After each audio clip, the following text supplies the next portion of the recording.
que hay gente que le gustaba ese baloncesto físico, rudo, que permitía menos a la ofensiva y más contacto a la defensa. Por lo tanto, los marcadores precisamente que le hacían honor a la década, ¿no? Los marcadores estaban entre los 80 y los 90 puntos, en vez de haberse disparado como ahora, que están en los 120 y 130 muchas veces.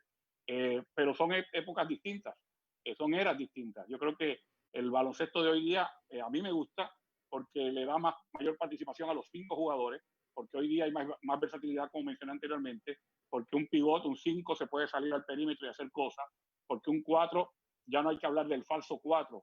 Antes se hablaba de un falso 4 que era agarrar un jugador alero, un jugador en la posición 3 y ponerlo a jugar de 4 para que lanzara y para que hiciera otras cosas. Hoy día un 4 de 2-8, de 2-6, de 2-9, te pone el balón en el piso, te mete el triple, se defiende en el perímetro.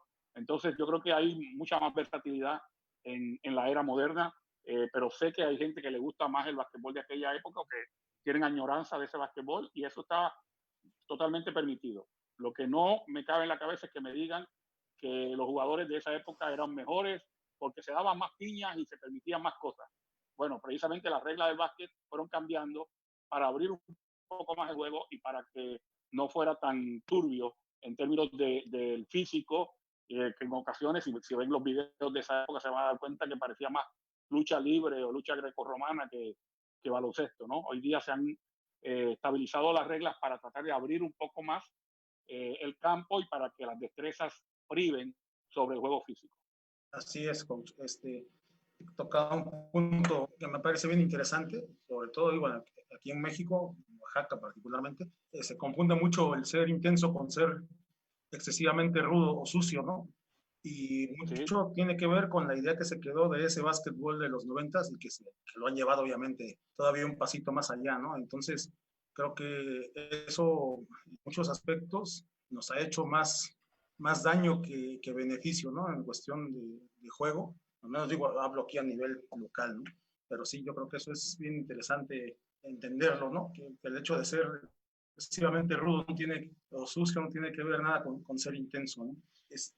Coach, perdone, otra cosa que yo pienso y que no sé si usted comparta, tiene que ver mucho también, bueno, en la época de Jordan, el jugador extranjero todavía había muy pocos y no les daba el valor que tienen realmente, ¿no? En la actualidad, la NBA está llena de jugadores extranjeros que son además gente importante de sus equipos y eso también yo supongo que tiene que ver con que el nivel de la liga pues habrá aumentado, ¿no? Seguramente.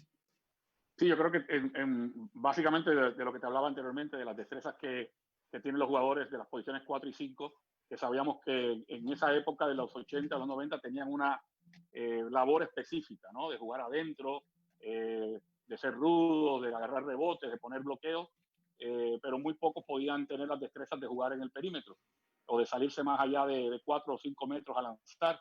Entonces, hoy día, esos jugadores extranjeros pues, empezaron a llegar a la liga y, como mencionas, a tener más protagonismo, porque no es que no hubiesen jugadores en los 90 que se destacaban en Europa y trataban de probar suerte en la NBA y a veces duraban 1 año, 2 años a lo sumo, nunca salían de la banca y se volvían a Europa. Hasta que empezaron a llegar entonces los Divac y Petrovic, que en paz descanse, y Sabonis y demás, pero previo a eso había estado Fernando Martín, había estado el jugador yugoslavo que era Djordjevic, el base, y era debut y despedida. Pasaban sin pena ni gloria porque no les daban ni siquiera chance. Hoy día, con todos los chances que le han dado, todas las oportunidades que se les dieron entonces a los jugadores extranjeros y especialmente a los jugadores que venían de Europa, se dieron cuenta que habían otras maneras de jugar y que estos jugadores traían una versatilidad y unas habilidades, aun cuando tenían estatura, que eran dignas de explotar, que valía la pena explotarlas. Y yo creo que esa influencia vino también del básquet extranjero. O sea, los jugadores que venían de otras latitudes le dieron una dimensión distinta al juego, que es la que estamos viendo hoy. Y hoy sí vemos el baloncesto estadounidense evolucionando hacia eso también, hacia un básquetbol mucho más versátil. Ya en Europa previamente se jugaba con esa versatilidad. Así es, coach. Bueno, hablando de europeos, preguntan aquí si cree usted que Luka Doncic podrá llegar a dominar la NBA. Si sigue el paso de progreso que tiene en este momento, o sea, no hay duda alguna. Yo creo que ya estaba pensando a dominarla este año en su temporada, ¿no? Entonces, cuando tú hablas de un chico que está en su segunda temporada y ya lo empiezan a poner en la conversación para MVP, olvídate de que fuera el MVP o no lo fuera, pero ya está en la conversación de los 5 o 6 jugadores que se mencionan, ya eso te dice mucho de este jugador que creo yo que con la juventud que tiene, con el mucho basquetbol que ha jugado y con las destrezas que tiene, va a seguir evolucionando y no me cabe duda de que si esa evolución se mantiene como está, va a ser un jugador dominante por muchos años. Así es, coach. Bueno, la siguiente pregunta, y también tiene que ver con el básquetbol europeo. Preguntan que Felipe Muñoz, ¿qué hizo el básquetbol europeo? ¿Qué ha hecho para acercarse a pasos agigantados a la NBA?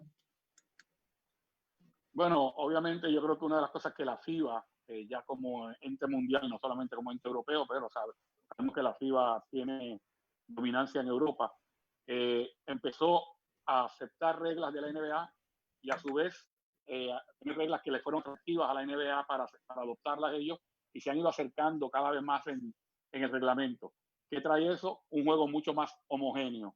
Si bien es cierto que todavía hay una gran diferencia en términos de minutos por partido, porque la NBA sigue jugando 48 y la FIBA 40, las reglas cada vez se parecen más. Y una vez estás interactuando, de nuevo, muchos más jugadores europeos jugando en la NBA, muchos jugadores de calidad, de buen nivel, que a lo mejor no se mantienen en la NBA, van en Europa a jugar, y el reglamento, los mundos como que se van acercando un poco más, y yo creo que esa ha sido la gran virtud del básquetbol europeo en este caso, como lo puede ser en una beca de básquetbol asiático, por ejemplo, que están pagando muy buen dinero para llevar jugadores de buen nivel a Asia, y pudiera llegar a hacerlo en un momento dado en el básquetbol latinoamericano.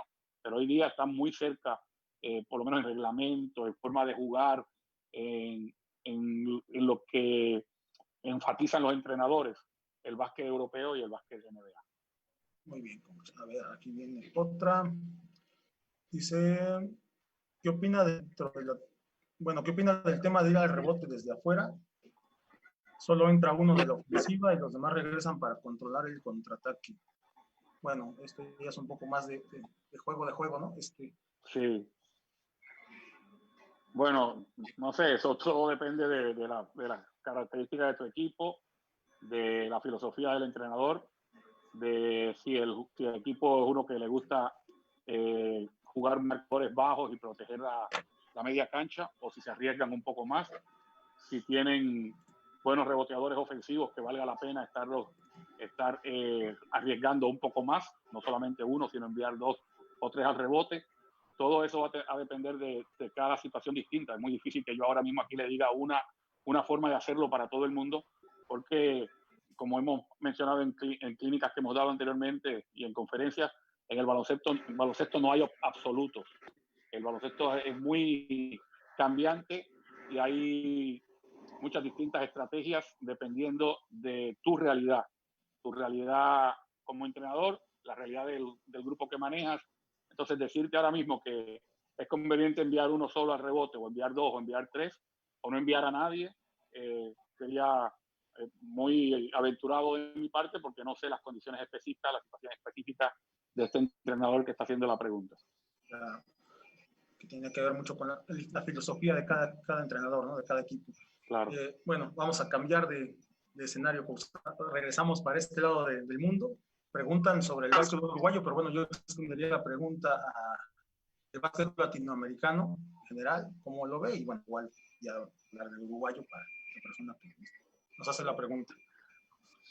Sí, el básquetbol latinoamericano no se puede encuadrar en una sola, en todo, porque tenemos situaciones muy distintas en cada país. O sea, hoy día, como ya por más de una década, casi 15 o 20 años, el básquetbol argentino está muy bien, el básquetbol uruguayo va progresando, el básquetbol brasileño da unos pasos hacia el frente y unos hacia atrás, debido a la organización. El básquetbol de México está tratando de resolver problemas que tienen de décadas, que vienen más bien de la cúpula, no del trabajo que hacen los entrenadores ni del talento de los jugadores, sino que como le llaman ustedes, los de pantalones largos no se acaban de poner de acuerdo. El baloncesto de Puerto Rico retrocedió en un momento dado debido a crisis económicas y a otras situaciones que se dieron, donde los jugadores ya no podían ir a la NCAA y mantenerse jugando en la liga, tenían que hacer una u otra cosa. El basquetbol dominicano muy parecido al al de Puerto Rico, pero con una vertiente distinta porque se juega por mini torneos profesionales en distintas ciudades, cosa que otros países no tienen.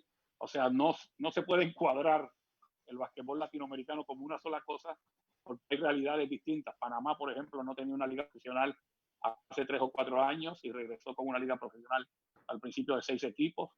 Entonces, cada país tiene su propia realidad y obviamente está lidiando con ella de la mejor manera posible. Así es, coach. Dijo usted, el básquetbol brasileño da un paso para adelante y un paso para atrás. Debe ser culpa de Xuxa, entonces, coach, porque la canción así decía. Así decía, ¿no? Exactamente. Sí, el brasileño tiene mucho talento. Me decía fue hermano que estuvo trabajando el coach argentino que llevó a Argentina a la medalla de oro en Atenas 2004, estuvo trabajando mucho tiempo en Brasil, que a pesar de que hay muchos clubes, hay muy pocos que se dedican al baloncesto de manera seria. Se dedican mucho más al fútbol, obviamente, que es el deporte número 1 de ese país, y que a veces los jugadores están conglomerados en una región específica y que no es sorpresa que a veces de una selección de 12 jugadores hayan 8 o 9 entre Sao Paulo y Río de Janeiro y no haya de otros lugares. Y que además de eso, pues también tuvieron sus problemas con la FIBA, donde ellos no cumplieron en un momento dado y fueron suspendidos, cosa que le ha pasado a México también, por ejemplo. Y esas cosas retrasan el desarrollo del juego, quieras o no. Porque una federación es tan poderosa como la unión de todos estos factores, el factor administrativo, el factor deportivo, el factor de desarrollo y de infraestructura. Todo eso tiene que estar unido y estar bien para uno poder decir que un país está echando adelante un deporte. Entonces, a veces si nos falla una de las patas de la mesa se queda coja y se cae. Y ese es el problema que estamos viendo en algunos de nuestros países. Así es, coach. Bueno, y decía yo, bueno, en el caso de Brasil, en el caso de México, tenemos nuestra propia epidemia nosotros, ya lleva muchos años. Esto lo digo yo, no lo dice el coach, para que no vayan a decir nada por ahí. Pero bueno, es un problema federativo, ¿no? Y que tenemos que arrastrarlo.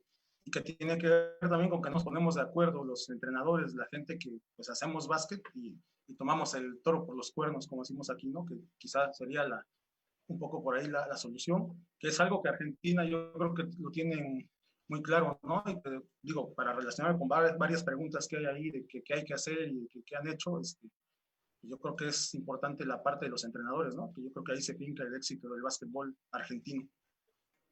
Sí, sin duda alguna. Yo creo que sin que me quede nada por dentro, yo creo que los entrenadores argentinos son los que están más organizados, mejor organizados, y al estar mejor organizados han podido trascender como grupo, han podido echar algunos egos hacia un lado, algunos egoísmos hacia el lado y tratar de trabajar para el bien común. Y todo eso se ha reflejado en los resultados que se han visto tanto en las categorías formativas como en la selección absoluta. Argentina tiene una particularidad bastante interesante y es el hecho de que ellos mantienen una buena liga profesional aún con el éxodo de jugadores. O sea, Argentina tiene muchos jugadores que por ascendencia clasifican como comunitarios en Europa, ya sea usualmente por su ascendencia italiana o española, y se van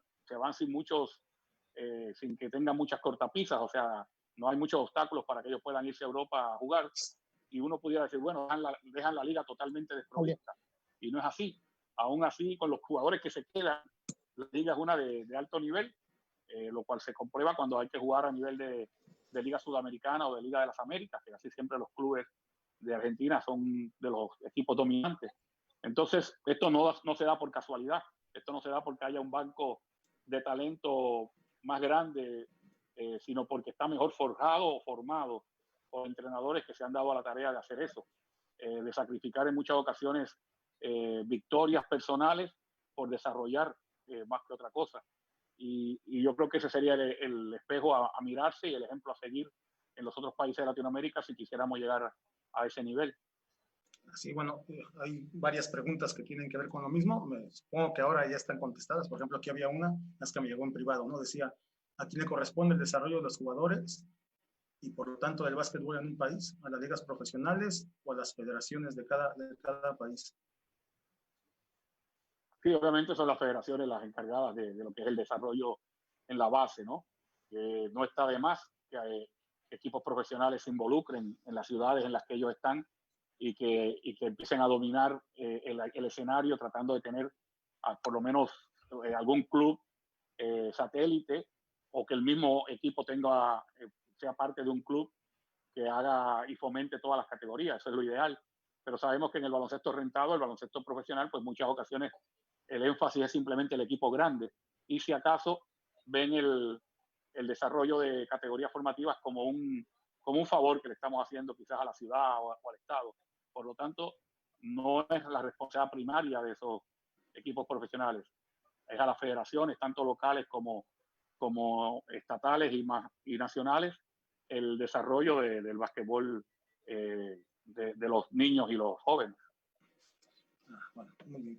La siguiente pregunta que nos llega aquí dice, bueno, el coach tiene 9 años viniendo a México continuamente a hacer clínicas, ya recorrió buena parte del país, y bueno, tiene que ver con esto la pregunta que hacen, dice, con las visitas que ha hecho a México, ¿qué ha observado que se puede modificar en los entrenadores? Bueno, yo creo de nuevo, sin generalizar, ¿no? Y viendo algunos casos específicos, he visto que hay ciudades donde el baloncesto está muy, muy bien desarrollado y en otras donde los entrenadores tendrían que seguirse capacitando para que a su vez ellos puedan ayudar a desarrollar a los jóvenes y a los niños que les toca dirigir. En cada una de las regiones he visto cosas muy positivas y en otras no tanto, pero sí he visto, por ejemplo, que en comparación con el resto del país, el estado de Chihuahua está muy adelantado, honestamente lo digo, porque lo he visto y he visto bastante similitud en cómo se desarrolla el jugador en Chihuahua con cómo lo hacen en Estados Unidos, por ejemplo. He visto por ejemplo, no porque tú estés aquí y ustedes estén aquí, Baruchi e Iván, pero he visto el trabajo que se hace con las categorías formativas en Oaxaca, con una desventaja grande y es la cuestión de la estatura. O sea, el jugador oaxaqueño, con contadas excepciones, fue un jugador de limitada estatura, pero que domina muy bien las destrezas del juego porque se les trabaja muy bien desde chico. En el DF, por ejemplo, lo que era el DF, la Ciudad de México, pues he visto de todo. He visto entrenadores muy, muy capacitados y he visto entrenadores que simplemente van porque no a una clínica porque están esperando que les firmen una hoja de asistencia o algo de eso. Entonces, mientras más comprometido estás, mejor entrenador vas a ser, sin lugar a dudas. Y en la medida en que tú seas mejor entrenador, mejores chicos van a salir de tus manos. No cambia porque sea México, eso es así en todos lados. Así es, coach. Hago yo la siguiente pregunta que tiene que ver con esto, ¿no? En este tiempo que hemos trabajado en cuestión de formación de entrenadores, pues obviamente hay críticas de todo tipo, ¿no? Pero una de las principales es que por qué se trae gente del exterior, que es mejor trabajar con la gente de México. El argumento mío es, bueno, todos los países que han desarrollado el básquetbol en algún punto tuvieron que aprender de países que estaban en mejor momento, más avanzados, y yo no le veo ningún problema al intercambio de ideas, ¿no? Al intercambio cultural. Pero bueno, ¿qué opina usted, coach, de este tema? La tendencia mundial es la tendencia a la globalización. La globalización es otra cosa que tú utilizar los mejores recursos que tú tengas disponibles, ya sean en términos económicos, en términos culturales, en términos deportivos, en términos médicos, en cualquier quehacer del diario vivir, tú utilizas los mejores recursos disponibles independientemente de dónde vengan, porque están ahí, están a la mano, especialmente ahora con los adelantos tecnológicos que hay. Eso es globalización. Lo otro le llaman insularismo o encerrarse uno mismo cuando uno se pone se amarra las manos básicamente en pensar, bueno, yo como soy puertorriqueño quiero solamente puertorriqueños en lo que yo haga. Y tú como eres mexicano, solamente mexicano, o así el argentino, o así el español. El que piensa de esa forma se está quedando, se queda atrás, porque se cierra a la sombrilla grande de posibilidades que hay de uno poder captar de otras personas, de otros lugares, de otros entornos y poderlos adaptar a su realidad. Entonces, yo soy muy pro globalización y no me interesa si la persona que va a interactuar conmigo es mexicano, argentino, marciano, de donde sea, siempre y cuando que sea bueno. Básicamente, esa es mi único criterio sería, ok, me vas a dar clínica, no me interesa de dónde venga, me interesa que seas bueno. Yes, coach. Aquí hacen otra pregunta, coach, que creo que esta le va a gustar mucho.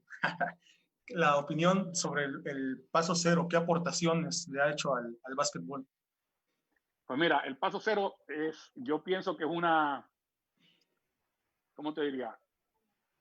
Es algo que está ahí y que a muchos nos puede gustar o puede no gustarnos. Y como está ahí y como es regla, a todos nos toca aceptarlo. El que lo pueda enseñar, que lo enseñe. El que no lo sepa enseñar, que no lo enseñe. Pero está ahí. Es como decir, por ejemplo, yo siempre doy el ejemplo de Greg Popovich. Greg Popovich se ha manifestado ya en 3 o 4 ocasiones que odia el triple, que cree que el triple no ha aportado nada al básquetbol, que él preferiría que el triple no fuera parte de las reglas, pero está ahí. ¿Y tú crees que Greg Popovich no usa el triple? No enseña cómo a poner bloqueos para usar el triple, cómo penetrar y descargar para usar el triple, cómo sacar de rulos y luego de otra cortina a otro jugador para el triple, cómo defender el triple, cómo se da cuenta que el triple de esquina es el más eficaz en términos de porcentaje y por qué saca tantos triples de esquina. O sea, odia el triple como su filosofía de vida quizás no le permite, no aceptaría el triple, pero como entrenador sabe que tiene que utilizarlo para jugar. Es como cualquier entrenador que cuando empezaron las zonas en la NBA, Pat Riley decía que odiaba la zona, pero obviamente tenía que preparar a su equipo para jugar contra una zona. Entonces, el paso cero, mucha gente, porque también es otro de estos puntos neurálgicos en las redes sociales, que mucha gente está en contra y dice que desvirtúa el juego y yo no lo aprendí así. Y bueno, muchas cosas que se expresan en las redes sociales sobre el paso cero, pero está ahí como regla. Lo que llamaban el gather step en la NBA por muchos años, cuando se iba a jugar en FIBA, a los jugadores americanos, estadounidenses, los penalizaban mucho porque básicamente era un paso de más el que estaban dando. Estaban permitiendo en la NBA dar un paso mientras recibían y luego tener los otros 2 pasos, y en FIBA nunca se permitía eso. ¿Qué pasa? Como te dije, las reglas se han ido acercando y en octubre del 2017 la FIBA aprobó la regla de gather que había en la NBA llamándole paso cero. O sea que tanto la FIBA como la NBA permiten ahora ese paso de recogida, ya sea cuando te pasan el balón o cuando estás recogiendo el bote, el drible. Y ese paso adicional, pues básicamente se convierten en 3 pasos cuando lo ves en cancha. No nos gusta, no sé, a ti te puede gustar, a mí puede no gustarme, pero está ahí, está en la regla, hay que aceptarlo y hay que adoptarlo. Así es, pero bueno, yo creo que sí, en cuanto a espectacularidad, obviamente que ha hecho aportaciones, ¿no, coach? Además, en Europa también había jugadores que por años lo han hecho y que no se los sancionaba, ¿no? El caso más notable yo creo que es el de Juan Carlos Navarro. Él al recibir hacía este paso, este gather step, y por años no se lo marcaron, ¿no? Y después ya se volvió legal, pero bueno, es una cuestión que se modificó porque había tendencias, ¿no? Correcto. Esa es otra cosa muy interesante y es el hecho de que lo que se hace con esto es que se establece ya una reglamentación para todos igual, porque lo que pasaba, como mencionas el caso puntual de Navarro, es que si lo hacía Juan Carlos Navarro, como ya era parte de su arsenal y era un jugador conocido, y era un jugador respetado, se le permitía. Y venía Carlos Morales y lo hacía y le cobraban paso inmediatamente. Entonces, esa es la gran diferencia, que ahora ya está regulado de forma tal que es igual para todos. Sí, la idea es que esté más unificado el reglamento, ¿no? Yo creo que también va mucho hacia eso, ¿no? Y que no haya ventajas ni desventajas para nadie según en dónde se juegue. Bueno, coach, voy a pasar a otro tema, directamente ya con usted. Usted como entrenador, ¿cuál es su filosofía del juego? ¿Se considera un entrenador defensivo, ofensivo? Cuéntenos un poquito de Carlos Bueno, Morales. a ver, yo en un principio cuando empecé a entrenar, tan pronto terminé de jugar, como que le daba mucho más importancia al costado ofensivo de la cancha. Me gustaba estar viendo esquemas, soluciones, cosas distintas que podía sorprender en ataque al rival.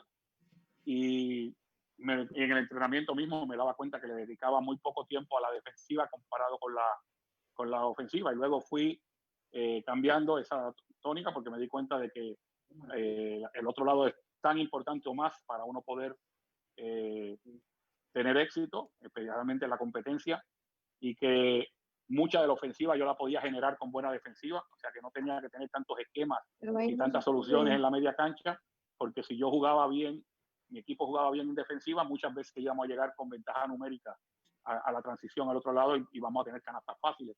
Entonces fui cambiando mi forma de hacerlo de manera tal que hoy día yo diría que me considero 50-50, o sea que un entrenamiento mío de 2 horas, aparte del tiempo que pueda dedicarse quizá a situaciones especiales o a trabajar destrezas, el tiempo que haya para lo táctico y lo técnico del juego, mitad y mitad. Si tengo hora y 30 minutos para trabajar en lo técnico y lo táctico, 45 y 45 para cada cosa. Muy bien, coach, muy bien. A ver, aquí había otra, bueno, no, esto tiene mucho que ver con lo que habíamos hablado antes. A ver, aprovecho aquí, nos quedan 3 minutos de tiempo en Zoom. Vamos a desconectar ahorita en 3 minutos. Vamos a regresar un instante más, no se preocupen, mientras pueden seguir enviando preguntas. Preguntaba alguien en Facebook, porque además, coach, le informo que se está transmitiendo por Facebook también. Es la primera vez que lo podemos lograr. Habíamos batallado mucho, pero tuvo usted buena suerte, nos trajo buena suerte. Por ahí preguntaba un entrenador si usted prefiere el básquetbol por conceptos o los sistemas de juego. Yo creo que si nosotros vamos a hacer que nuestros jugadores puedan tener un desarrollo máximo, lo primero que hay que enseñar es a jugar por conceptos. Hay que enseñarles destrezas, hay que enseñarles a leer el juego, hay que enseñarles específicamente situaciones de si se te presenta esto, cómo debes reaccionar a ella.